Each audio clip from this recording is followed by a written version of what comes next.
Hello friends, welcome to my YouTube channel Babita Deepak tuition classes learn with basics. तो आज हम बात करेंगे एक ऐसे टॉपिक की जो हम डेली लाइफ में भी यूज़ करते हैं और फिजिक्स की टर्म में तो है ही बहुत ज़रूरी। चलिए, उसका नाम है स्पीड।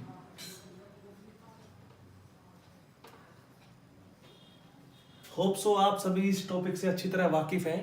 चलिए, इसको थोड़ा डीपली पढ़ लेते हैं। क्या है, बहुत ही आसान टॉपिक है बट हमें इसको समझने की ज़रूरत है। चलिए देखते हैं कैसे क्या स्पीड, थोड़ा इसको प्रैक्टिकली हम रिलेट करते हैं अपनी प्रैक्टिकल लाइफ से, डेली लाइफ से। कि फॉर एग्जांपल सपोज दैट मैंने कहा कि मैं अपनी कार को 60 किलोमीटर पर आवर की स्पीड से चला रहा हूँ, 60 किलोमीटर प्रति घंटा।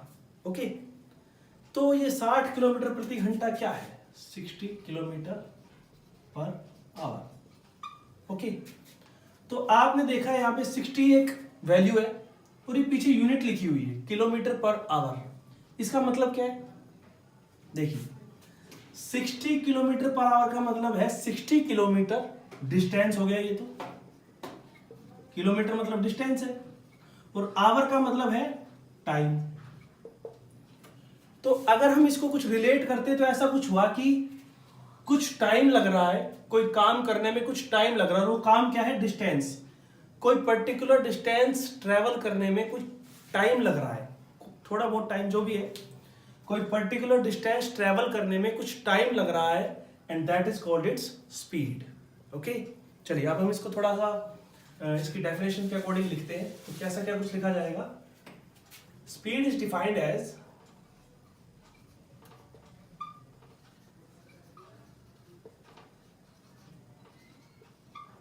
as the distance traveled per unit time.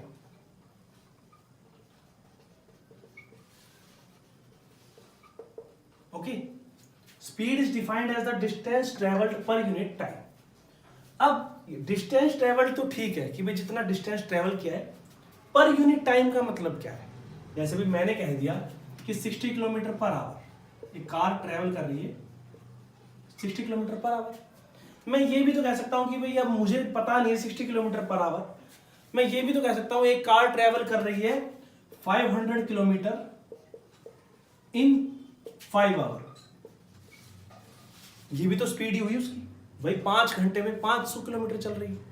तो पर यूनिट टाइम का मतलब है कि हमें उसको एक यूनिट में लेके आना है। यूनिट मतलब टाइम जो होना चाहिए, यूनिट मतलब 1 यूनिट होना चाहिए। टाइम जो होना चाहिए वो 1 यूनिट होना चाहिए। चलिए देखते कैसे। सपोज दैट मैंने अभी कहा था 500 किलोमीटर इन 5 आवर्स। तो अगर हमें यहां पे यूनिट बनाना है तो यूनिट को हम कैसे करेंगे? 500 अपॉन 5 दैट इज 100 और नीचे हो गया 1। तो इसको हम लिख सकते हैं 100 किलोमीटर पर आवर। पर का मतलब हो गया 1 यूनिट। ओके, तो इसको हम ऐसे लिखेंगे, speed is defined as the distance travelled per unit time. तो होप सो आपको ये समझ आ गया होगा।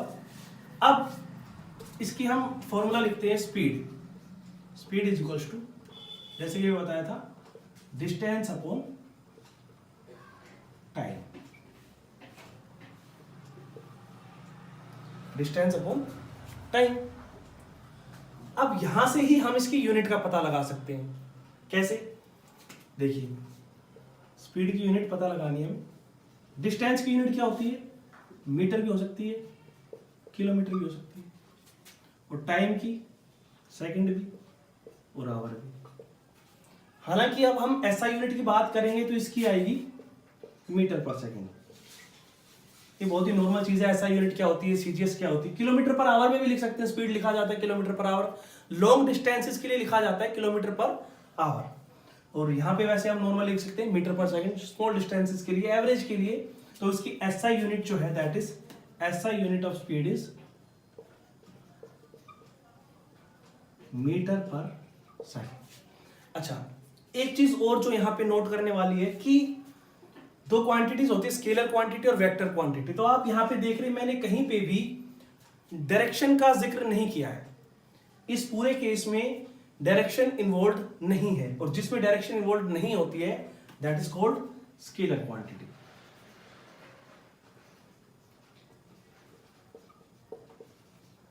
तो फाइनली अब हमारे पास स्पीड का पूरा जो डेटा है वो है कि स्पीड की डिस्टेंस, स्पीड की जो डेफिनेशन है, speed is defined as the distance travelled per unit time, कितने टाइम में, कितने यूनिट टाइम में कितना डिस्टेंस ट्रेवल हुआ है। उसका जो फॉर्मूला है speed is equal to distance upon time, और इसकी जो यूनिट होगी that is metre per second, और ये एक स्केलर क्वांटिटी है। ओके, चलिए आप इसको नोट कर सकते हैं।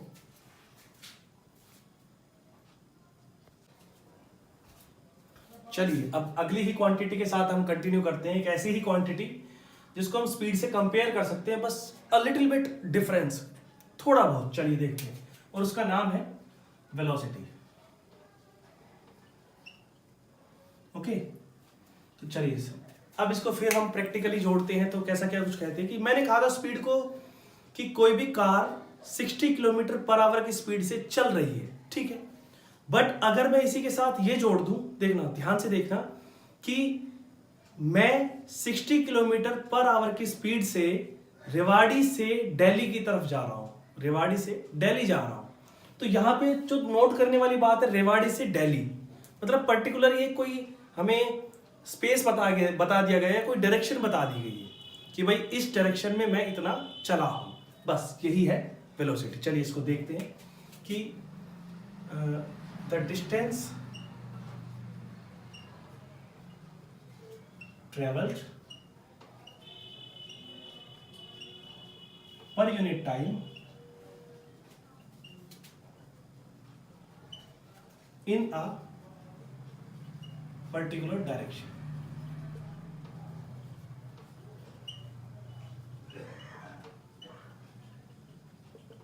ओके, सेम है वही चीज, the distance travelled per unit time in a particular direction. यहां पे डायरेक्शन आ गया सिर्फ कि आपको बताना है, आपको स्पेसिफाई करना है कि कोई भी चीज कहां मूव कर रही है और किस डायरेक्शन में मूव कर रही है। ओके, सेम इसका अगर हम फॉर्मूला लिखेंगे वेलोसिटी, अब देखिए यहां पे मैंने लिखा है डिस्टेंस, लेकिन अगर ये डिस्टेंस डायरेक्शन के साथ लग गया है, मैंने कहा distance travelled per unit time in a particular direction. अब डिस्टेंस और डायरेक्शन दोनों अगर आपस में जोड़ दिए जाए तो उसे हम बोलेंगे डिस्प्लेसमेंट। ओके, डिस्प्लेसमेंट का मतलब होता है distance with direction, distance with direction. तो इसको हम लिख सकते हैं डिस्प्लेसमेंट पर यूनिट टाइम। इसको हम दूसरी डेफिनेशन भी लिख सकते थे, the displacement travelled per unit time.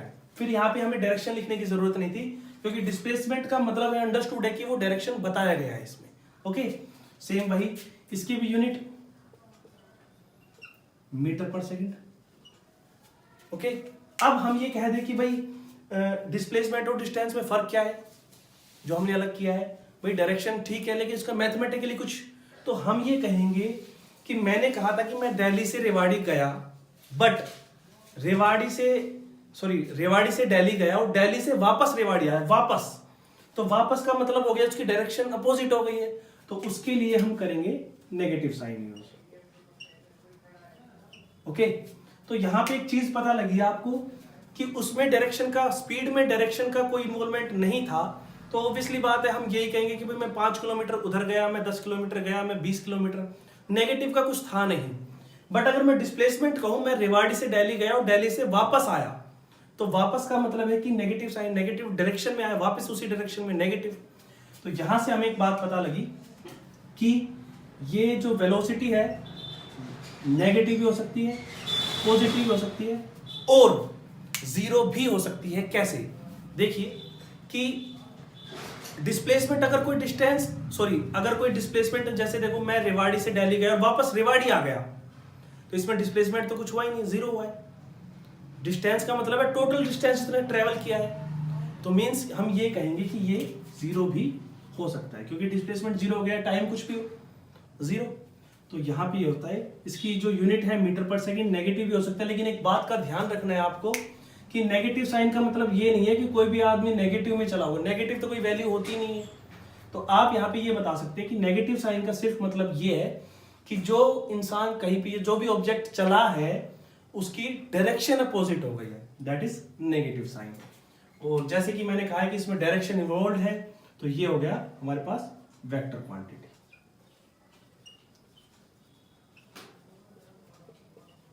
Okay, फिर से एक बार इसको क्विक रिवीजन कर लेते हैं कि स्पीड था distance travelled per unit time, और वेलोसिटी है distance travelled per unit time but in a particular direction. और स्पीड का जो फॉर्मूला था डिस्टेंस बाय टाइम, वेलोसिटी का है डिस्प्लेसमेंट बाय टाइम। स्पीड हमेशा पॉजिटिव रहती है, वेलोसिटी पॉजिटिव भी हो सकती है, नेगेटिव भी हो सकती है और जीरो भी हो सकती है। और speed is a scalar quantity while velocity is a vector quantity. Okay, so hope so आपको ये वीडियो अच्छी लगी, और अगर अच्छी लगी तो हमें कमेंट करके जरूर बताएं, वीडियो को लाइक करें एंड शेयर करें। Thank you.